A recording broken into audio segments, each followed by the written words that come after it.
All right, as you can see, today I'm going to speak about the growth of the global humanist movement from the perspective of the organization I work for, the IHEU, the International Humanist and Ethical Union. If you want to have more information later, you can have these leaflets, and also this marvelous bottle opener, which is also a keyring, is the newest technologies in the world. You can have it. Okay, so. This is my full name, and this is my position in the IHEU. In the IHEU, we are just 4 staff members. It's me, the Growth Development Officer, the Director of Advocacy, Elizabeth O'Casey, Director of Communication, which is Bob Churchill, and our Chief Executive, Gary McClelland. So we are really a small group, but we work internationally with our member organization. Today, my presentation will be divided in 4 parts. First, I want to speak about a little bit the historical background of the humanist movement. Then I want to talk about the present situation of the movement, the threats to humanism, which are a lot, and finally, what we are actually doing to fight against these threats. So, let's start. Every time I have to go back here, I'm sorry. Historical background. When we talk about humanism, we talk about modern humanism. We're not talking about the Renaissance humanism. And of course, this is a movement that starts back in the 19th century. And it has at least 4 generations. The first one, the oldest one, is the generation of the atheists and freethinkers. The one that created the World Union of Freethinkers in 1880. It's better known with the French name, Association internationelle de libre pensée. And if I may say, they are really focused on criticizing religion and on the promotion and defense of secularism, of separation of church and state. They are still active. Some organizations of the World Union of Freethinkers are also inside our organization, but they are not the same, and we are better. I'm joking. Then the second generation is the ethical culture groups. I don't know if you know the American tradition of ethical group. They are really grassrooted organizations. They care a lot about community, and they are on the spiritual side of humanism. In the past, they use also the term religious humanism, and they're still active today. And they founded in 1896 the International Ethical Union, which unfortunately disappeared with the Second World War. The third generation is the one of the American Humanists, which at the moment is one of the biggest in our community. And they spread out the Unitarian movement. Does anyone know what the Unitarian movement is?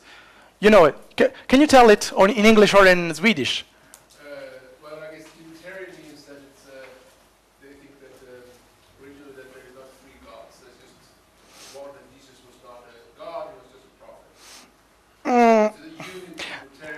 This is in a theological way. Yeah, but in the humanist movement is another thing. The Unitarians think that religious groups and non-religious groups can gather together because in the end they believe in the same thing. They believe in man. That's the idea of Unitarian movement.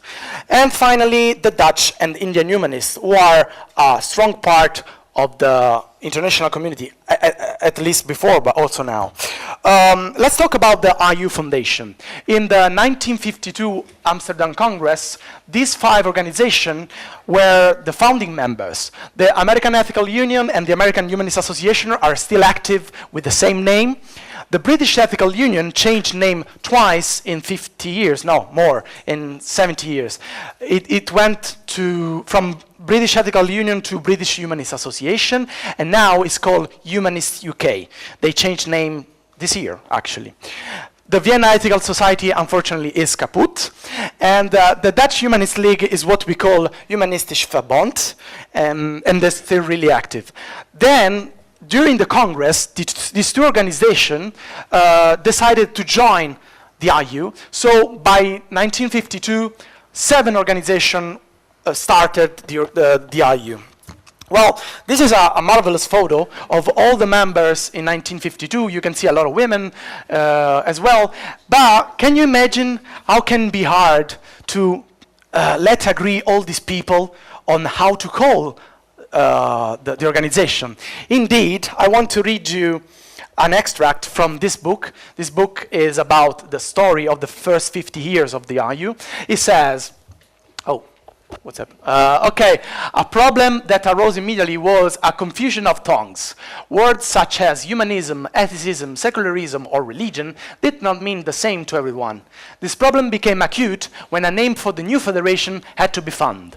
The Americans preferred to call it ethical, the Europeans, humanist. It may sound incredible, but it took 14 hours of deliberation before a brilliantly simple solution was reached. The organization was to be called International Humanist and Ethical Union. Just to let you know, this is not secret, but don't spread too much. We are going to change name this year, and we are going to be Humanist International. Simple, clear, and better, I guess. All right. But what these people did back in 1952 was also deciding what humanism is. Because I come from Italy, for example, and humanism in Italy is practically nothing. When you say, I am a humanist, who's a humanist? You are like a painter of the Renaissance? No. So what they did in 1952, they created the Amsterdam Declaration, which is the official defining statement of world humanism, world modern humanism. And basically, you can find it on our website in many different languages. And it says that humanism is rational. Come on. Okay, no, it's ethical, first of all. It's ethical because we are a good person, right? It's rational, supports democracy and human rights, insists that personal liberty must be combined with social responsibility, is an alternative to dogmatic religion, and this is really important, values artistic creativity and imagination, is a life stance aiming at the maximum possible fulfillment. If you read the Amsterdam Declaration, you will see that secularism is not mentioned, not even once, which is strange, because from my point of view at least, secularism is an essential part of humanism. But the real question is not whether we have to include secularism in the Amsterdam Declaration. The question is another. Var är den svenska översättningen? We don't have it. So I hope that after this meeting, someone will take care of it and write a translation in Svenska. Svenska, yeah, Svenska. All right. Jokes apart, just a good photo from 1957 when the headquarters of IHEU was in Utrecht, in the Netherlands. And as you can see, the logo was different. It was uglier. It was really bad. You know, if you read it, it's like HIEU. It's bad. Graphic is never been our strong point. I know it. And this is another photo that I like a lot from the Congress in Paris in 1966. Can you imagine that people back in 1966 were doing what we're doing right now? It's really touching from my point of view. But I'm a romantic guy. Yeah, me too. Okay, since we talk about the growth of the global humanist movement, here it is. So, the 5 founding members in 1952 became, I say slowly or fastly, I don't know, 147 in 2017, today. But this growth had a problem. Why? Because geographically speaking, it's never been uniform. So, as you can see, the founding members were in the north part of the world. 25 years later, the north of the world was good, but just 1 and 2 in the south, and even worse in 2002. So here is my special powers, because as Growth and Development Officer, I have to expand the organization in all this region where we are lacking presence. And here we go to the present situation. Now, as I said, we have 147 member organizations, including Humanisterna, how do you pronounce it? Humanisterna, in more than 50 countries. And just to make an example, this is the situation back in May 2016, before I started. And voila, this is the situation today. These yellow circles are the country where the IHEU welcomed a new organization but was already present, and the blue countries are countries where before we were completely absent. So it means that, for example, in Suriname, in Faroe Island, in Israel, and in Pacific Islands, now we have an organization. And we want to do even better in the next 2-3 years. Thanks with your help and the help of everyone. Let's have a look at the regional priorities. Back in May 2016, the organization in Latin America were just 7. Now we have 14 member organizations. It's 100% increasing. In Africa, we have today 19 MOs in more than 10 countries, and in Asia, we have a lot of organizations, but as you can see, they are all in India. So we need to expand it, to make it better. All right. But I would say that today, the humanist movement is in a paradoxical situation, because we are expanding so much, we are improving our activities, we are really good, blah, blah, blah. But at the same time, the humanism is under threats so much. Why? Because politics is going bananas, is going crazy, and there are many threats, at least 4. We are rationalists, right? But at the same time, the anti-scientific skepticism, the superstition thought, and the religious fundamentalism is rising up.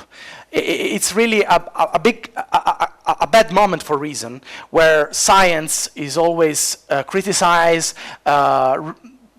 and there's a rise of religious fundamentalism. At the same time, we promote and defend freedom, right? But we see blasphemy laws still active all over the world. We have here a special guest from Denmark, where Denmark abolished the blasphemy law just this year. So it's in Europe. Can you imagine it? We have a blasphemy law still in Germany. We have a blasphemy law still in Italy, in Spain. So we need to do a lot. And we promote universalism because we think we are all equal, regardless of culture, religion, and race. But nationalism are rising, racism, sexism, populism is rising. So you see, there's a big contradiction. And finally, we stand for democracy, but there's a fascism comeback all over the world. So what we are actually doing in the IHEU to fight it? Well, I can say what I am doing, and with my colleagues.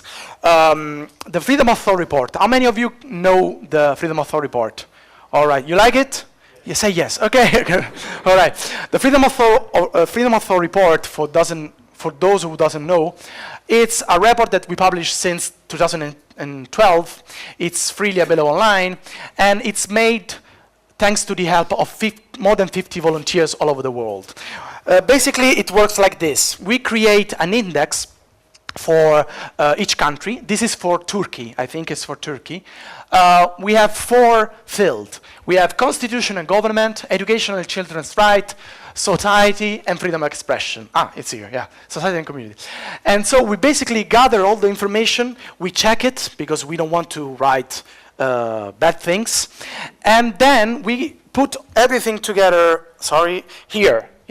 This is a map, and this map will be interactive. It means that if you click on one country, like Iran, you will see this small pop-up with a resume of what's going on. As you can see, Sweden is on the 2nd place. It's doing really well, but Norway is better. So come on, guys, let's do better also in Sweden. Okay, so we are also leading the coalition for End Blasphemy Laws. We want the full abolition of blasphemy laws, and as you can see, Denmark is in green, Norway, France, and Iceland are in green, because we managed to abolish the blasphemy laws. But we still have a lot to do today. Talking about my personal job, I am carrying forward the growth and development plan. And these are some examples of what I'm doing. The first one is about the Café Humanist. What is a Café Humanist? It's basically an event that we organize in collaboration with our member organizations. And for example, this is the first one we organized in Milano, in Italy. It's about the conspiracy theories about vaccination. I don't know if in Sweden is a big problem. It's not, I guess. It is? Small, but in Italy it's going crazy. Believe me, we have the highest rate in Europe for measles, yeah, which is crazy. And the government was forced to approve a law to make it mandatory. 12 vaccinations mandatory for all children to be inscribed to the school. Okay? So we did it, and the idea behind the Café Humanist is that we want to promote, of course, the IU. You see the ugly man over there, it's me, and I can make like this. And it was organized with UAR, which is the Italian organization, the equivalent of Humanisternas, but the main idea is that we want to promote discussion. It's not like a conference where a professor speaks and everyone listens. We want interaction, we want discussion, and we want to promote an idea of humanism as a positive, rational way to resolve problems. Okay? And the second Café Humanist we made was in Guatemala, with the Humanistas Guatemala. And actually, this was an illusionist that made some illusion to the public and then explain the mind trick that are behind, because he wanted to show how the mind can be easily manipulated, yeah. And this relates also to religion, of course. This is a Café Humanist we recently organized 4 days ago in Peru. It's about morality. Is it a divine gift or a product of evolution? And of course, it's a divine gift. Redeem yourself, guys. And as you can see, I mean, this is a great achievement for Latin America. We are, in Europe, we are used to have Café Humanist, conference like this, but believe me, in Latin America and in Africa and in Asia, it's not that easy because there's no money, and also humanism and atheism and secularism are not that well viewed. There's still discrimination against non-believers. Finally, the 2 December, we are going to make another Café Humanist in Colombia, in Bogota. What is secularism? The separation of church and state in Colombia and in America Latina. Sorry. This organization, Bogota Atea, is going to present the report on secularism in Colombia, and it's huge. I think it's really huge for Colombia. We also created a guide both in Spanish and in English to organize a Café Humanist. Let's talk about ¿Qué pasa humanista? Did anyone know what a ¿Qué pasa humanista is? Does anyone speak Spanish here? No. What does it mean? What's up? Exactly. What's up, humanist? We wanted to make a work program in Spanish because we are international and we don't want just to speak in English. So what we did, we organized a live streaming with humanists from Latin America, Eva from Puerto Rico, David from Guatemala, and Fernie from Colombia, and we spoke about secularism and humanism in their countries. ¿Qué pasa, humanista? What's up, humanists, in your country? We also did, and this was a huge success. I mean, we have seen a lot of new followers from Latin America coming to us just because of this, because it spread really fast. We made another ¿Qué pasa, humanista? With a guest from Peru and another from Paraguay. Here we spoke about how religion imposes its sexual views. Because in Latin America, there's still a problem with gay marriages, for example, sexism, and many other issues related to the religious imposition. The Amsterdam Declaration, yes. When I started, we had just this 9 translation. Now we have more than 22. Except the Swedish one. And let's make a game. Okay, who can guess both of them? If you can make it, I will give you a applause. Right, well done. And the other one? This is for you. The other one? Oh, you got it. Well done. No, it's Alza. I'm sorry. You deserve it. So Sinhalese is the official language of Sri Lanka, and Xhosa is a dialect spoken in Nigeria. So we are really going that far. These are other projects that I'm making with the IHEU. We published the How to Start a Humanist Organization. This may be interesting also for Humanisterna, because I heard that you are trying to expand to small cities in the north, right? So you may use this as, look, this is an example of how you can set up a humanist organization. For example, for the logo, we use some examples of our organizations, and we show a little bit how to do it. And now we are creating the how to run a humanist organization, going into details like open source softwares, daily management, how to finance a humanist organization, because it's really hard. If you don't have a state founding way, you have to make crowdfunding, fundraising. It's really hard.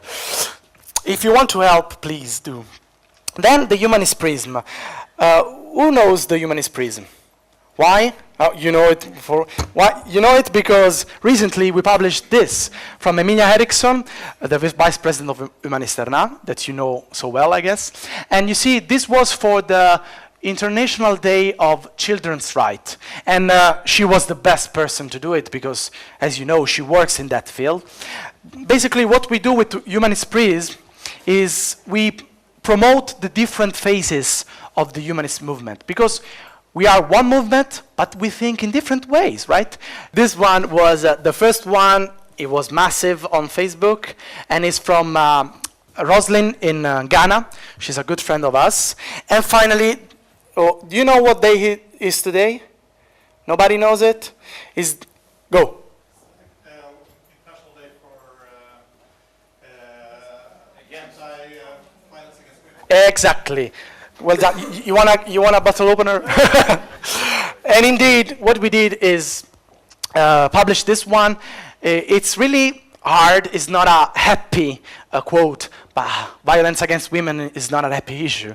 So we publish it, and that's what we're doing. Every time we have to speak out, we do it clearly and loudly. Finally, the cluster approach. As I told you, in some regions we are not good. So what we are doing, we are founding the best organization we have in a region to help the neighbors. So for example, we founded 4 activities, and one went to the Humanistas Guatemala, which is the best organization we have at the moment in Latin America, and it will organize a Latin American Latin American humanist meeting in 2019. But we also did this. 2 weeks ago, the Atheist Society of Nigeria had its first national convention. And as you can see, we financed the Students Delegate Project. Basically, with this money, the Atheist Society of Nigeria helped 20 students to attend the convention. And this is a good achievement, I guess. Finally, okay. How much did I speak? I don't know. This is one last thing that I want to say. Amongst all the activities we are doing, we are helping to protect humanists at risk. Every day we received emails, phone calls of people in danger. Not in Europe, I mean from Pakistan, Bangladesh, Turkey right now, it's massive. You can't be openly secular and humanist in Turkey. And it's in Europe, guys. So what we do is trying to help them escape in some case or simply support. But we are just 4 people in the staff, and we don't have enough money. So what we're doing on GoFundMe, we launched this crowdfunding campaign. If you want to make a small donation, you can do it.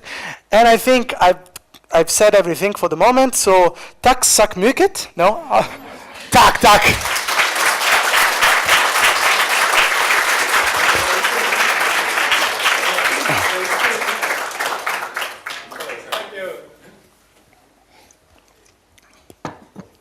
Thank you. Thank you, Giovanni. By the way, you have the Amsterdam Declaration on Swedish right now in your mailbox. Where is it? In your mailbox. You sent it right now? Yes. Okay, well done. Good. So, questions? Just a correction, perhaps. Tack. I think you meant the old one, not the new one. The one from 52 is not translated to Swedish. No, Not okay, only the but, one. no, we are using the 2002. Yeah, 2002 translation, yes. Thanks, Ulf. Tack, tack. Frågor? Okay, then you maybe have some more after Luna's presentation. Okay, oh, someone over there. Okay, but you can start. Thank you. Hi, my name is Anna. I was just wondering, since you are meeting a lot of people from other parts of the world, does the member organization look similar with regards to the type of members? Because we have I joined, I think, when I was like 17 or 18, and I think I'm still among the youngest. Ah, okay. I was just wondering, is that similar in many countries, and especially the countries where you're now founding yourself? Oh, this is a really good question. We have 147 organizations, and each organization is completely different from the other one. We have three kind of memberships. We have full members, we have associate member, and specialist member. But regarding your question, I would say that we have also the young section, and it's called the International Humanist and Ethical Youth Organization. It's really hard to, how can I say, with each organization we have to act differently, because each organization has different requests and different challenges. For example, here in Sweden we have to fight for secularism and integration, right? But in Colombia, for example, they still have to approve the gay marriage. They still have to actually put out the stigma on non-believers. So yes, all organizations are completely different. Is it an answer to your question? No. What was actually your question? No, it's my fault. It's my fault. I think we have a problem. It's difficult to engage young people in joining organizations. This is a country where we've basically founded ourselves from being an active civil society belonging to different organizations. And at the moment, I think most NGOs are actually finding it quite difficult to engage young people. This is amongst those organizations, so we are not exclusive in any way. I was just wondering if that is also similar, so that the age, so the mean age in this organization is higher than if you compare it to the rest of the population. And we are still working with things like integration, which should definitely also be a question for younger people. But so whether or not that's... No. The same situation is on the international level and also on the different national levels. I think the main problem about the humanist movement today is communication. To attract younger generations, we need to change language. The message can remain the same, but we have to speak the same language. That's why I'm really stressing the importance of social networks. Don't undervalue the importance of social networks. This is the only way you can reach all this young generation, because the adults, let's say the adults, are used to engage politically, but the younger generation are really apathic, as you said before. They are really indifferent to the politics. Maybe through social networks, with different live events, we can reach also these younger generations. All right. Tack. Tack så mycket. Okay.